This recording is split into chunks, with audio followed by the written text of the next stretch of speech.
नोरमा group, जो सोचता है वो करता है। आपके अपने सपनों का आशियाना। पिछले 6 महीने से चंद्रबाबू नायडू और नीतीश कुमार की खूब चर्चा हो रही थी और कहा यह जा रहा था कि ये दोनों, नीतीश और नायडू यानी नानी मिल करके कहीं ना कहीं भारतीय जनता पार्टी और केंद्र की सरकार में बैठे मुखिया नरेंद्र मोदी की कुर्सी के दो पहिए हैं या फिर दो बैसाखी हैं। एक भी बैसाखी हटा तो नरेंद्र मोदी की कुर्सी पलट जाएगी और नरेंद्र मोदी सत्ता से बेदखल हो जाएंगे। इन बात को लेकर के कई बार नीतीश कुमार के मूड को लेकर के भी कहा गया है और नीतीश कुमार को लेकर के ये भी कहा जाता था कि नीतीश कुमार एक बार फिर से संपर्क में हैं इंडिया गठबंधन के। अगर नीतीश कुमार कोई फैसला लेते हैं तो उनके पीछे पीछे चंद्रबाबू नायडू भी लेंगे।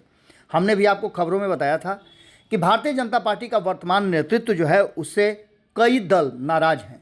सिर्फ सत्ता में बने रहने के लिए और कोई विकल्प नहीं मिलने के कारण वो भारतीय जनता पार्टी के साथ चल रहे हैं। हालांकि ये बात आज भी लागू होती है, लेकिन दो बातों का सबसे महत्वपूर्ण स्थान है। पहला ये कि नीतीश कुमार और चंद्रबाबू नायडू अपने अपने राज्य में मुख्यमंत्री की कुर्सी संभाल रहे हैं। दोनों ही राज्यों में एनडीए की सरकार है और भारतीय जनता पार्टी सहयोगी है। नीतीश कुमार के लिए भारतीय जनता पार्टी सरकार में बने रहने का एक बहुत बड़ा साधन है यदि नीतीश कुमार एनडीए में हैं तो, क्योंकि भारतीय जनता पार्टी के पास अभी भी सबसे अधिक सांसद हैं, माफ़ कीजिएगा विधायक हैं, और उन विधायकों के दम पर ही नीतीश कुमार बिहार के मुख्यमंत्री की कुर्सी पर बैठे हुए हैं। वहीं दूसरी तरफ आपको बता दें कि हालांकि चंद्रबाबू नायडू अपने दम पर और अपने ही विधायकों के बल पर वो वहाँ सरकार में हैं। अगर भारतीय जनता पार्टी साथ नहीं भी देती है तो उनके लिए बहुत बड़ा मुश्किल नहीं होगा, क्योंकि उनकी सरकार चलती रहेगी। इन सब बातों के साथ साथ लगातार ये चर्चा चल रही थी कि आखिर नीतीश कुमार क्या फैसला लेंगे और नीतीश कुमार के फैसले पर चंद्रबाबू नायडू का रिएक्शन क्या होगा। इन दोनों से कहा यह जा रहा था कि इंडिया गठबंधन के लोग संपर्क साध रहे हैं और संपर्क साधने के बाद कभी भी कोई बड़ा खेल हो सकता है। दो राज्यों के चुनाव के परिणाम जब आए, हरियाणा और श्रीनगर के, जम्मू कश्मीर के, तो कहीं ना कहीं ये बातें कही जाने लगी थी चुनाव के पहले कि अगर इसमें भारतीय जनता पार्टी पिछड़ती है या उसका परफॉर्मेंस खराब होता है तो कोई नया ट्विस्ट हो सकता है देश की राजनीति में। उसके लिए नीतीश कुमार और चंद्रबाबू नायडू को बताया जा रहा था कि एक साथ हो सकते हैं, दोनों एक साथ मिलकर के फैसला ले सकते हैं। उसके बाद कहानी शुरू हुई दो राज्यों के चुनाव, महाराष्ट्र और झारखंड के। इसके साथ साथ देश के अलग अलग राज्यों में उपचुनाव भी हो रहे थे जो कि सीटें खाली हुई थी। अब इन सब बातों के साथ साथ एक बार फिर से नीतीश कुमार मेन फ्रेम में है। नीतीश कुमार को लेकर के हाल फिलहाल में जो बयान आए हैं, या तो नीतीश कुमार के पुराने साथियों के बयान हों या फिर नीतीश कुमार को अपने खेमे में लाने के लिए इंडिया गठबंधन के अलग अलग दल। आपने सुना होगा कि किस तरह से अखिलेश यादव ने नीतीश कुमार को लेकर के अपनी बात कही और कहा कि नीतीश कुमार को इस खेमे में आ जाना चाहिए क्योंकि वो समाजवादी नेता हैं, भारतीय जनता पार्टी के साथ वो सहज हैं। लालू प्रसाद ने भी नीतीश कुमार को इशारों में कहा कि आपके पीछे बड़ी साजिश हो रही है, आप भारतीय जनता पार्टी की तरह सरकार बिहार में चला रहे हैं, ऐसे में निश्चित रूप से बिहार के लोगों का भला नहीं होगा। तो वहीं अखिलेश सिंह की बात कर लें, जो कांग्रेस के प्रदेश अध्यक्ष हैं बिहार के, उन्होंने भी इशारों में नीतीश कुमार को अपने गठबंधन यानी महागठबंधन में आने की बात कहीं ना कहीं इशारों में कही। इन सब के बाद ये कहा जाने लगा था कि नीतीश कुमार कोई बड़ा फैसला ले सकते हैं अगर उन्हें ऐसा लगने लगा कि भारतीय जनता पार्टी उनके साथ कोई छल कर सकती है। हालांकि लंबे समय से जिस तरह की बातें चल रही है उसमें अभी कोई भी कॉन्क्रीट और ठोस बातें सामने नहीं आई है, लेकिन इन सब के बीच में चंद्रबाबू नायडू ने जो बातें कही है वो बड़ा ही महत्वपूर्ण हो गई है और इससे साफ लग रहा है कि वर्तमान में चंद्रबाबू नायडू यदि जो बात कह रहे हैं वो उतना ही ज़्यादा सत्य है तो हाल फिलहाल में एनडीए गठबंधन को कोई भी नुकसान नहीं है। चंद्रबाबू नायडू ने नीतीश कुमार के शासन और नीतीश कुमार को लेकर के कई बातें कही है। उन्होंने जोर दिया है कि राष्ट्र हित की खातिर उन्होंने बीपी सिंह और अटल बिहारी वाजपेयी के नेतृत्व वाली सरकारों का समर्थन किया था। उस सरकार में अपनी पार्टी की भूमिका का हवाला देते हुए उन्होंने कहा कि इतिहास पर भी उन्होंने कई टिप्पणी की। टीडीपी नेता ने कहा कि गठबंधन सरकारों में अलग अलग राय का सम्मान करना और आम सहमति तक पहुंचना जरूरी है। उन्होंने कहा कि हमारी सरकार इस सिद्धांत के लिए प्रतिबद्ध है। इतना ही नहीं, उन्होंने कहा कि लंबे समय से टेक्नोलॉजी के साथ और कई चीज़ों को लेकर के राजनीति बदली है और हम उसके साथ खड़े हैं। भारत में आईटी को बढ़ावा देने के अपने प्रयासों पर भी उन्होंने बात की। उन्होंने कहा कि जिस तरह से बैंडविड्थ नहीं थी, तब सूचना प्रौद्योगिकी को बढ़ावा देने के लिए वह तत्कालीन पीएम अटल बिहारी वाजपेयी से भी भिड़ गए थे। नायडू ने कहा कि उनकी रिपोर्ट के आधार पर उन्होंने दूरसंचार क्षेत्र में नियंत्रण मुक्त कर दिया था। भारतीय टेक्नोलॉजी की अपनी भरपूर नॉलेज की वजह से दुनिया में हर जगह बहुत अच्छा काम कर रहे हैं। इतना ही नहीं, उन्होंने इस बात को लेकर के भी बहुत सारी चर्चाएं की। उन्होंने कहा कि 30% लोग तेलुगु हैं जो इस क्षेत्र में काम करते हैं। इस दौरान नायडू ने सोशल मीडिया पर उनकी पत्नी और बहू को निशाना बनाए जाने पर भी कहा कि उन मुद्दों को भी अब भूल जाना चाहिए। हालांकि इन सब चीज़ों को भूलना आसान नहीं होता है। उन्होंने कहा कि कुछ अपराधी महिलाओं और सम्मानित नेताओं को अपमानित करने के लिए और आपत्तिजनक उनकी तस्वीरें डाल देते हैं।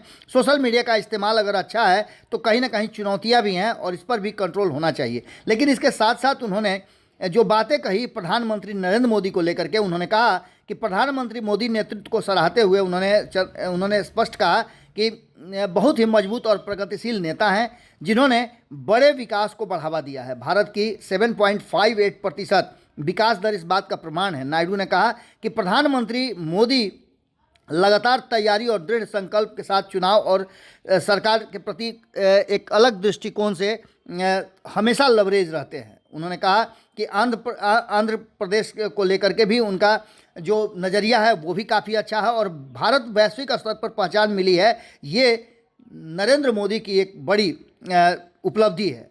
भारत का ब्रांड बहुत मजबूत है, देश में बदलाव लाने की क्षमता भी है। चंद्रबाबू नायडू ने अपनी तेलुगु देशम पार्टी के हालिया चुनावी सफलता पर कहा कि पिछली सरकार से निराशा की वजह से आंध्र प्रदेश में नई सरकार बनाने में मदद मिली है। इस सरकार में भारतीय जनता पार्टी और पवन कल्याण की पार्टी की सहयोगी भूमिका है और बड़ी भूमिका है। अपने राजनीतिक विकास पर टीडीपी नेता ने कहा कि जब उनको अपने नाम पर गर्व था तब वह चुनाव हार गए। अब उनका पूरा ध्यान लोगों को साथ लेकर चलने पर है और बेहतर विकास की तरफ से वो आगे बढ़ रहे हैं, जिसके लिए केंद्र सरकार के सहयोग की भी ज़रूरत है। अब ऐसी स्थिति में आप समझ सकते हैं कि जिस तरह से चंद्रबाबू नायडू ने नरेंद्र मोदी का गुणगान किया है, बखान किया है, उसके बाद बहुत सारी संभावनाएं नहीं बचती हैं। हालांकि राजनीति में सेकंड विचार बदलते हैं और दल और गठबंधन भी। इसके साथ साथ आपको बता दें कि उन्होंने साफ तौर पे वर्तमान परिस्थिति में नरेंद्र मोदी को एक मजबूत नेता बताया है और उन्होंने कहा है कि भारत का ब्रांड काफ़ी मजबूत हुआ है और इसके लिए प्रधानमंत्री नरेंद्र मोदी काफ़ी हद तक जिम्मेवार भी हैं। उन्होंने कहा कि उन्होंने दुनिया भर में भारत को एक अलग पहचान दिलाई है, इसमें इनकार नहीं किया जा सकता है। अब ऐसी बातों को लेकर के आप समझ सकते हैं कि जो चर्चा चल रही थी कि नीतीश कुमार और चंद्रबाबू नायडू मिलकर के कोई बड़ा खेल कर सकते हैं और केंद्र की सरकार अस्थिर हो सकती है, इस पर पूरी तरह से वर्तमान में तो विराम लगता हुआ दिखाई दे रहा है। नीतीश कुमार ने भी बार बार ये दोहराया है कि वो अब कहीं नहीं जा रहे हैं। कई बार मंचों से आपने देखा होगा कि हर मंच से वो कहीं ना कहीं इस बात को लेकर के दोहराते रहे हैं कि इधर उधर थोड़ा हो गए थे लेकिन अब वो कहीं नहीं जाने वाले हैं। इन सभी बातों को लेकर के एक बात तो तय मानी जा रही है कि इन दो राज्यों में प्रदर्शन जिस तरह से भारतीय जनता पार्टी कर रही है, हो सकता है कि इसका भी असर हो। भारतीय जनता पार्टी लगातार एक बार फिर से पिछड़ने के बाद भी जो लोकसभा के चुनाव परिणाम आए हैं उसमें 32 सीटों से पिछड़ने वाली भारतीय जनता पार्टी अपने सहयोगियों को लेकर के साथ चल रही है, लेकिन उसके साथ साथ अपनी ताकत राज्यों में बढ़ाने में कोई कोर कसर नहीं छोड़ रही है। देखा होगा आपने कि प्रधानमंत्री खुद चुनाव प्रचार का जिम्मा अपने हाथ में लेकर के और मॉनिटरिंग कर रहे हैं। ऐसी स्थिति में ये दिलचस्प बात होगी कि जो बातें इंडिया गठबंधन की तरफ से या महागठबंधन की तरफ से देशव्यापी कही जा रही थी कि कुछ लोगों के एनडीए गठबंधन से बाहर होने की संभावनाएं हैं और हमारे संपर्क में हैं, इन सब पर अभी तत्काल तो विराम लगता हुआ दिखाई दे रहा है। वहीं दूसरी तरफ आपको बता दें कि नीतीश कुमार ने भी ये बात कह दी है और अब चंद्रबाबू नायडू जो कि सरकार के एक मजबूत हिस्सा है, जिनके बैसाखी पर सरकार टिकी हुई है, उन्होंने भी ये स्पष्ट कर दिया है कि नरेंद्र मोदी बेहतर काम कर रहे हैं और उनके नेतृत्व में देश विकास कर रहा है। दोनों तरफ से भारतीय जनता पार्टी और नरेंद्र मोदी को अभी कोई परेशानी होती हुई दिखाई नहीं दे रही है। जुड़े रहिएगा भारत लाइव के साथ, खबरों का सिलसिला लगातार जारी है। बहुत बहुत धन्यवाद।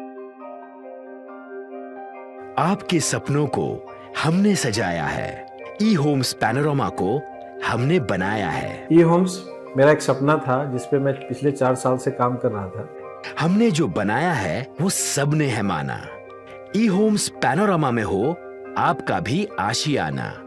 और फाइनली हमने 2021 में इस प्रोजेक्ट को लॉन्च किया। बहुत लोग अप्रिशिएट कर रहे हैं कि पूर्णिया जैसे शहर में, बिहार के, एक तो बिहार की बात करें उसमें भी पूर्णिया जैसे छोटे जगह में इस तरह का लाइफस्टाइल देना, ये सुन के हम लोगों को बहुत अच्छा लगता है। ई होम्स में हमने कुछ और भी किया है, जैसे हम जिस जगह में रह रहे हैं हमारे फैमिली सिक्योर हो, उनको सिक्योरिटी का ध्यान में रखा है। आपकी सुविधा और सुरक्षा आपके लिए खास है, ये आपका विश्वास है। इसमें आर्टिफिशियल इंटेलिजेंस का 7 लेयर सिक्योरिटी का हमने इस्तेमाल किया है। लस ग्रीन कैंपस को बनाया है। यदि हमारा बाउंड्री वाल है तो वो वर्टिकल गार्डन है।